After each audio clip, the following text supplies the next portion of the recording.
Hello, sixth grade. We are going to be reading a fiction story today about the legend of La Llorona. And please forgive my Spanish accent. I know it's really bad, but I'm going to try my best. All right. So the agenda for today, we're going to be doing some pre-reading and some review about plot. We're going to read La Llorona, and then we're going to do a close read and an exit ticket. So the things you need to have out are the PDF file of The Legend of La Llorona, your notes, and Microsoft Forms. Objectives. Students will be able to summarize plot events. Students will be able to analyze plot events and explain how different events impact the resolution in other parts of a story. And students will be able to analyze point of view in a short story. Today's output, you're going to be taking an exit ticket using Microsoft Forms. All right, so let's talk about plot. I know you've seen this plot diagram before. You might not remember it, but I know you've seen it because we have talked about it in class. So, at the very beginning of plot, we have our exposition. Exposition is when our author is introducing us to our main characters. We get to learn about the setting. We get to learn about the world that we are in. Right after the exposition, we get our conflict. What is another word for conflict, friends? Yes, it is problem. So conflict is the main problem in our story. Then we get into the rising action. The rising action is when the conflict starts to build and all of these events are happening. It's getting pretty stressful. Then up here we have what we call our climax. The climax is when we have one of our main turning points in the story. The characters are like, okay, I get it, we can solve this problem, or they make a decision to decide to solve the problem. And then we have our falling action. Falling action is like, okay, we've decided to solve the problem. Here's how we're going to do it. And our resolution is what happens at the end. Everything is tied up with a neat little bow. All right, so what I want you to do is I want you to pause this video and I want you to match the plot points to the definition, okay? So you're matching the plot points to the definition. If you write these down and send it to me in a chat message, I will give you bonus points on this assignment. All right, now that you have written these down, let's find our definitions. So the character's main problem. Another word for problem is conflict. Good. And then the author introduces the background, information, and characters. That is going to happen at the beginning. And at the beginning, we have the exposition. The characters experience problems and must respond to those problems. This is where we have the rising action. The turning point of the story. The characters decide to act in a way that leads to the resolution.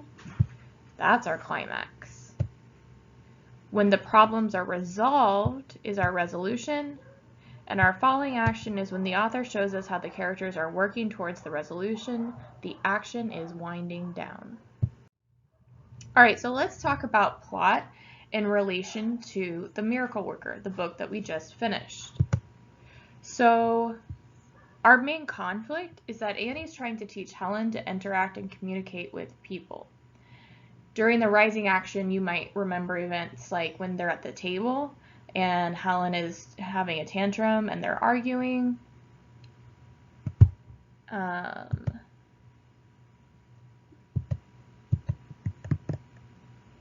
The climax is when James finally stands up to Captain Keller, and while that's happening, Annie and Helen have a moment outside where Helen finally understands water. And then the resolution happens very quickly after that. It's when Helen is trying to learn all the words she can, and Helen and Annie have lasting communication. So those are some of the key plot points in The Miracle Worker, and we're going to use those to help us understand La Llorona. So why was there a turning point when Annie moved Helen to the garden house? I want you to pause this and answer here. Moving to the garden house with Helen was a turning point because you might have written something down like it was a turning point because Helen was away from her family and was able to focus. Helen was able to learn a lot for the first time. You might have said something like that. So have you ever heard of the legend of La Llorona? And what other ghost stories do you know? This is a ghost story that I've heard growing up, and I heard, different adaptations of it during TV and movies. Like I told you guys at the beginning, I don't like scary stories and scary movies very much. So I don't know a ton of them, but this is one I actually do really enjoy. So let's get into the reading. Even if you already know this story, I still want you to read along with us. Long years ago, in a humble little village, there lived a fine-looking girl named Maria. Some say she was the most beautiful girl in the world. And because she was so beautiful, Maria thought she was better than everyone else. As Maria grew older, her beauty increased, and her pride in her beauty grew too. So, okay, this girl, not only is beautiful, but she knows she's beautiful, and she's like, I am the most beautiful, and you better treat me as such, right? She's not very nice about it. When she was a young woman, she would not even look at the young men from her village. They weren't good enough for her. When I marry, Maria would say, I will marry the most handsome man in the world. And then one day, into Maria's village rode a man who seemed to be just the one she had been talking about. He was a dashing young ranchero, the son of a wealthy rancher from the southern plains. He would ride like a Comanche. In fact, he owned a horse, and it grew tame, and he would give it away and go rope a wild horse from the plains. He thought it wasn't manly to ride a horse if it wasn't half wild. All right, today's secret word is Scooby-Doo. At this point, you can keep watching the video. I'm going to continue to read and then walk you through every single question on the exit ticket. So if you want a good grade on the exit ticket, keep watching. If, on the other hand, you feel like, okay, I got this, I can read and do the exit ticket by myself, you have that option, right? However, most of you should definitely keep watching, especially if on your progress report, you were like, my grades aren't as good as I thought they should be, right? So if I were you, I would keep watching, even if you know you can do it by yourself. All right, let's keep reading. He was handsome, and he could play the guitar and sing beautifully. Maria made up her mind. That was the man for her. She knew just the tricks to win his attention. If the ranchero spoke when they met on the pathway, she would turn her head away. When he came to her house in the evening to play his guitar and serenade her, she wouldn't even come to the window. She refused all his costly gifts. The young man fell for her tricks. That haughty girl, Maria, Maria, he said to himself, I know I can win her heart. I swear I'll marry that girl. And so, everything turned out as Maria planned. Before long, she and the ranchero became engaged, and soon they were married. At first, things were fine. They had 2 children, and they seemed to be a happy family together. But after a few years, the ranchero went back to the wild life of the prairies. He would leave town and be gone for months at a time. When he returned home, it was only to visit his children. He seemed to care nothing for the beautiful Maria. He even talked of setting Maria aside and marrying a woman of his own wealthy class. As proud as Maria was, she became very angry with the ranchero. She also began to feel anger towards her children because he paid attention to them but just ignored her. One evening, as Maria was strolling with her 2 children on the shady pathway near a river, the ranchero came by in a carriage. An elegant lady sat on the seat beside him. He stopped and spoke to his children, but he didn't even look at Maria. He whipped the horses on up the street. When she saw that, a terrible rage filled Maria. She turned against her children, and although it is sad to tell, in her anger, Maria seized her 2 children and threw them in the river. But as they disappeared down the stream, she realized what she had done. She ran down the bank of the river, reaching her arms out to them, but they were long gone. The next morning, a traveler brought word to the village that a beautiful woman lay dead on the bank of the river. That is where they found Maria and laid her to rest where she had fallen. But the first night Maria was in the grave, the villagers heard a sound of crying down by the river. It was not the wind, it was La Llorona crying, "Where are my children?" And they saw a woman walking up and down the bank of a river, dressed in a long white robe, the way they had dressed Maria for burial. On many a dark night they saw her walk the river bank and cry for her children, and so they no longer spoke of her as Maria. They called her La Llorona, the weeping woman, and by that name she is known to this day. Children are warned not to go out in the dark, for La Llorona might snatch them and never return them. That is an interesting story. Okay, so let's look at the questions for our exit ticket. From the information in paragraphs 1 and 2, the reader understand Maria's... Okay, let's look back at paragraphs 1 and 2. Long years ago in a humble village, there lived a fine-looking girl named Maria. Some say she was the most beautiful girl in the world. And because she was so beautiful, Maria thought she was better than everyone else. As Maria grew older, her beauty increased, and her pride in her beauty grew too. When she was a young woman, she would not even look at young men from her village. They weren't good enough for her. When I marry, I will marry the most handsome man in the world. Okay. So humility. Humility means like you're really humble. You don't think you're that awesome. Like you're just like, yeah, I do the best I can. Does that sound like Maria to you? Definitely not. Enthusiasm is excitement.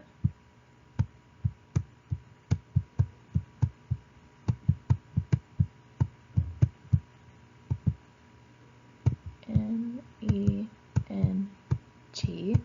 Kindness. And vanity. Vanity is when you're full of yourself and you think you are too good. So too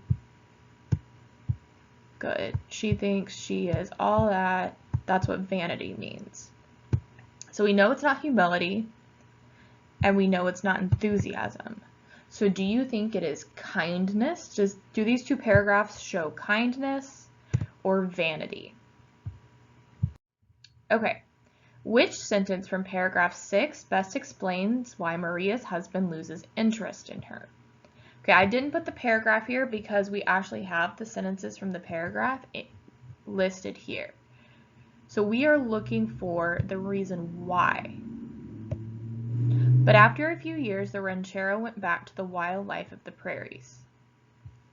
And when he returned home, it was only to visit his children. He seemed to care nothing for the beautiful Maria. He even talked of setting Maria aside and marrying a woman of his own wealthy class. This is a tricky question. So we know that a ranchero is someone who rides horses, and he really enjoyed that wild life, right? So, yes, he came home to visit his children, but that's not why he lost interest in her. The second choice tells us that he didn't care for her anymore, but it doesn't tell us why. So we need to think about between A and D.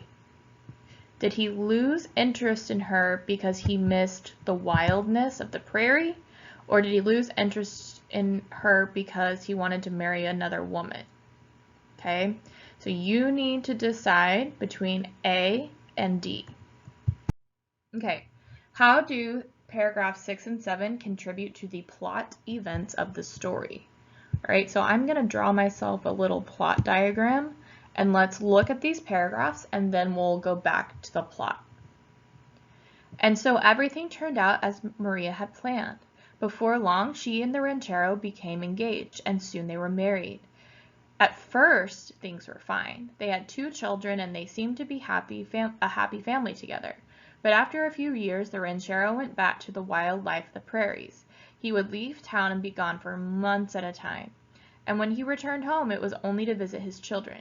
He seemed to care nothing for the beautiful Maria. He even talked of setting Maria aside and marrying a woman of his own wealthy class. As proud as Maria was, she became very angry with the ranchero. She also began to feel anger towards her children because he paid attention to them but just ignored her. Okay. Do these paragraphs establish Maria's primary conflict? Establish the turning point. So are we at the climax yet? No, we're not at the climax yet. Explain why the ranchero frequently leaves home. They explain why Maria is happy. Well, we can tell Maria's not happy. Okay?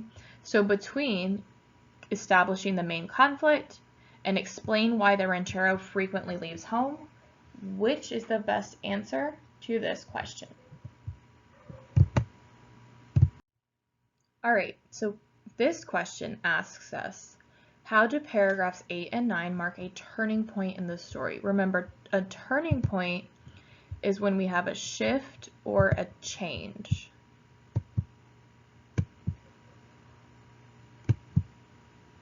A shift or a change. So I've given you the sentence stem. They mark a turning point because. So the first thing that you should type in this box is, they mark a turning point because. So you should start by typing that. All right, let's look at 8 and 9, and then we can think about what big change happens in these 2 paragraphs. One evening, as Maria was strolling with her 2 children on the shady pathway near the river, the ranchero came by in his carriage. An elegant lady sat on the seat beside him. He stopped and spoke to his children, but he didn't even look at Maria. He whipped the horse on up the street. When she saw that, a terrible rage filled Maria, and she turned against her children. And although it is a sad tale to tell, in her anger, Maria seized her 2 children and threw them in the river. But as they disappeared down the stream, she realized what she had done. She ran down the bank of the river, reaching out her arms to them, but they were gone.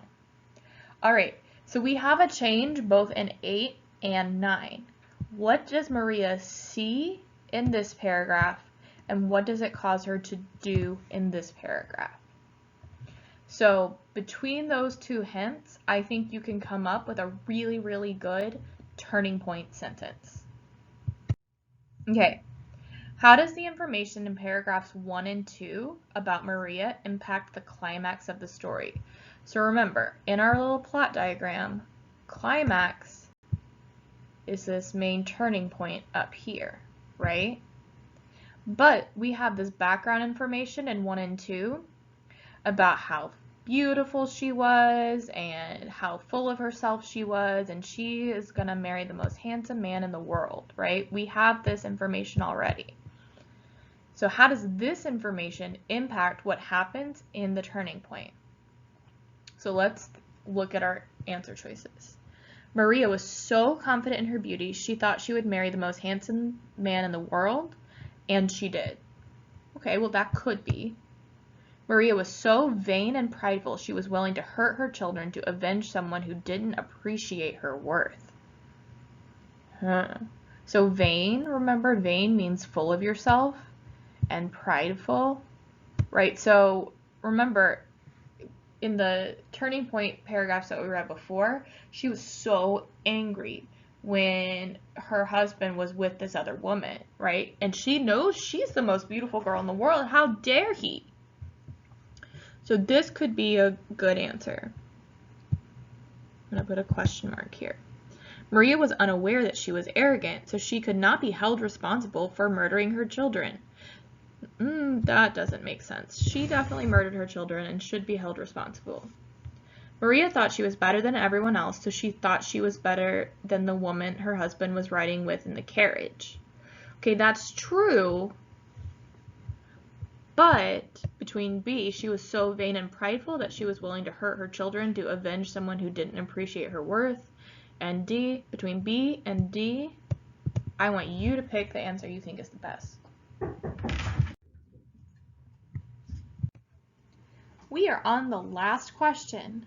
So this question has 3 different parts. You have to answer all 3 parts to get the question right. So let's look at the 3 parts. From what point of view is the story told? So is it first person, third person omniscient, or third person limited? Remember, first person, our keywords are I, we, my. I'll give you a hint. It's not first person.